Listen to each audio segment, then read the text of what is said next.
Assalamu alaikum wa rahmatullah. In this video, we're going to talk about what to do when you have a little time until your SAT test day.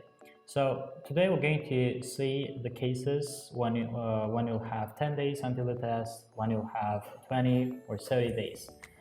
Well, most of the time, if you have more than 1 month, that's considered to be enough for a reasonable score. But when you have less, you need to have some specific schedule which you need to kind of strictly follow to get your desired scores. To be well prepared for the test when you have a little time, you need to follow some steps. The first step is deciding which materials to use. Well, you're going to choose the materials and you're going to print them out so that you'll be comfortable working with these materials. Well, here are the list of materials which you really need to have if you're aiming for a good score. So first of all, you need to have official practice tests. Well, the College Board has actually released 10 official tests until this day, and all of these tests are available in their website. Well, of course, like 2 of them were removed, but anyway, you can find the test number 2 and test number 4 in other websites, and additionally in our Telegram channel as well. Well, when you find these tests, you're going to print them all, and you're going to do all or some of them until your test. Let's say if you have about 10 days, you're going to do only about 2 or 3 of them. But if you have more than 10 days, let's say 20 days, let's say 30 days or more, you might be doing 5, 6, or even 10 tests so that you can make sure that you're well prepared for the test. Well, if you are fed up with the College Board's official tests, you can add some diversity to your mock exams. You can use other materials as well. There are specific tests which the SAT candidates faced in the previous years, and those mock tests, those tests are all collected within single PDF books. There are books called 2020 Real Exams, there are books called 2021 Real Exams, and you can find them in our Telegram channel as well. Well, next, so you're done with the tests, you're done with the official tests, you're done with the real exams, and now aside from mock exams, you also need to have textbooks or some books which can serve as a textbook, like from which you can get some understanding about the question types, get some understanding about the strategies on approaching strategies for approaching specific questions. Well, for me, the best 3 books which I do recommend for all of my students and for all students taking the SAT exam are Erica Meltzer's Critical Reader, Erica Meltzer's Ultimate Guide to SAT Grammar, and finally College Panda Maths, which was actually written by Nelson Foote. So these 3 books are also available in the Telegram channels. You can even find them in several websites. They're kind of pretty spread out. They're pretty popular. And all of these 3 books are well recommended. So we're going to talk about how you can actually use these books. So first, let's start with the Critical Reader. Erica Meltzer's Critical Reader book covers all the question types which you can face in the reading section of the SAT test, and actually there are 12 units, and these 12 units discuss 10 or 11 question types. By finishing this book, you can make sure that you are well prepared for the reading section, but you should remember that just reading or just finishing this book doesn't guarantee you a great reading score. So you need to keep practicing, you need to work on your skills, which are really needed for the reading section. Next comes the Erica Meltzer's Ultimate Guide to SAT Grammar.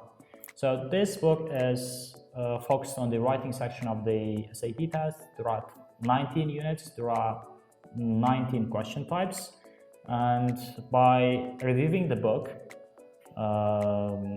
you can get some understanding about the strategies which are needed for specific question types, and you will also get the chance to practice each question type at the end of the units. And finally, we have the College Panda Maths book, which has 27 units, which has 27 question types, and that book is really enough if you are planning, if you're aiming to get 700 plus in the math section. And if you use it wisely, you can even get a perfect score from math, which is 800. Okay guys, now we're done with the materials and it's time to make a schedule for our preparation process.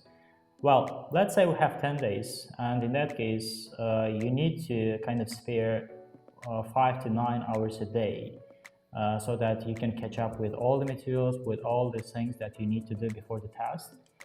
5 hours during the week and 9 hours at the weekends, like on Saturdays and Sundays. Like normally we have more time on the weekends, and therefore you can have 9 or more hours for the SAT preparation on those days. Well, so these are the number of hours that you need to spare a day if you have 10 or less days until the test.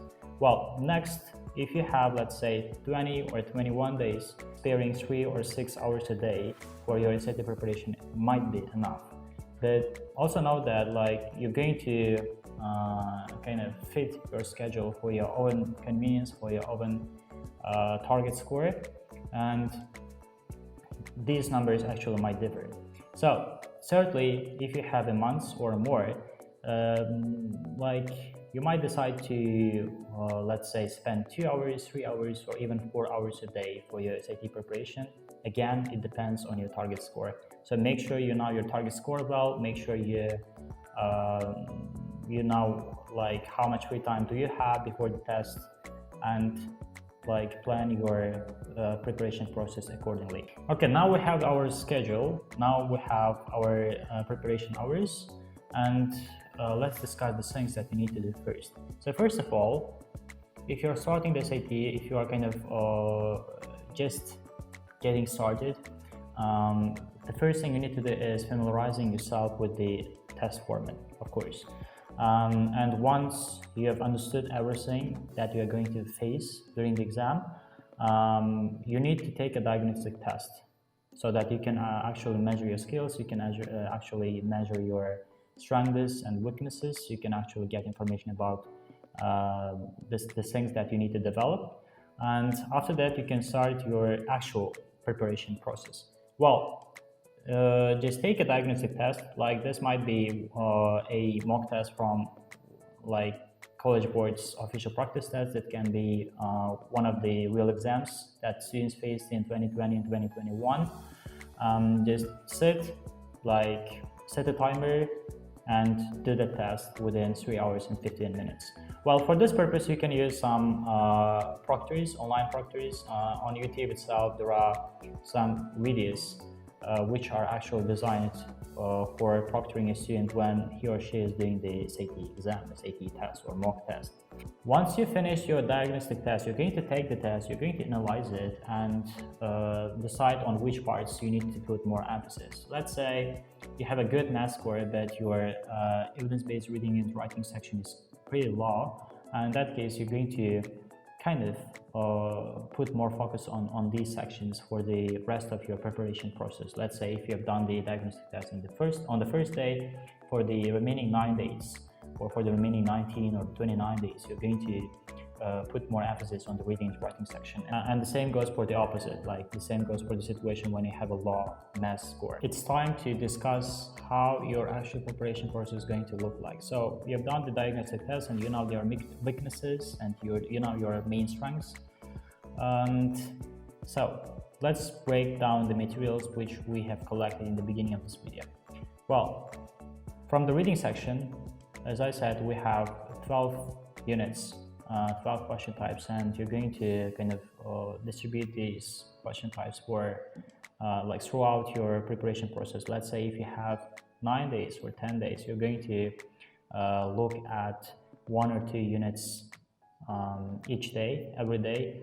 And also don't forget to do a couple of passages to enhance your skills in reading comprehension, critical thinking, inference making, and so on. These passages you can take from the real exams and College Board's official tests again.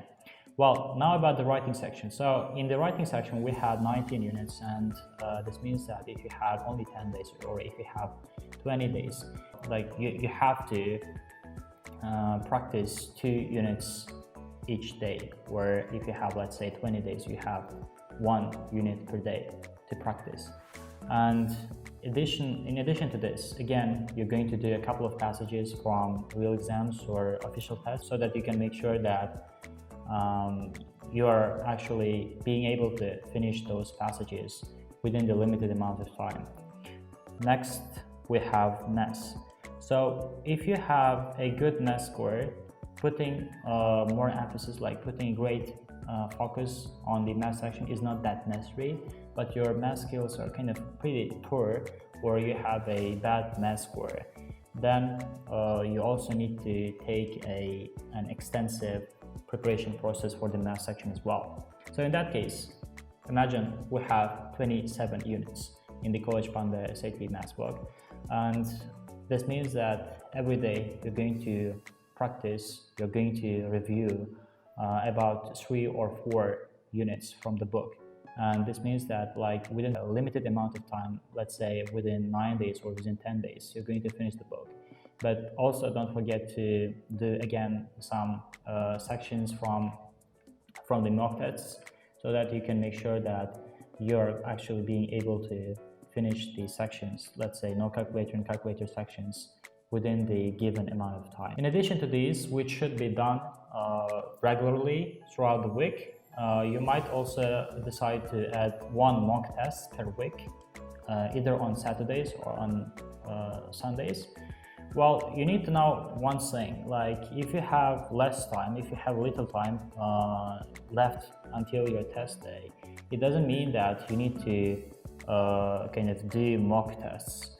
It doesn't mean that you're going to do mock tests, let's say, on a regular basis. Just 1 mock test per week is really enough. Okay guys, that's it for today. Thanks for watching. Don't forget to like and subscribe to our channel. See you in the coming videos. Wait for the test.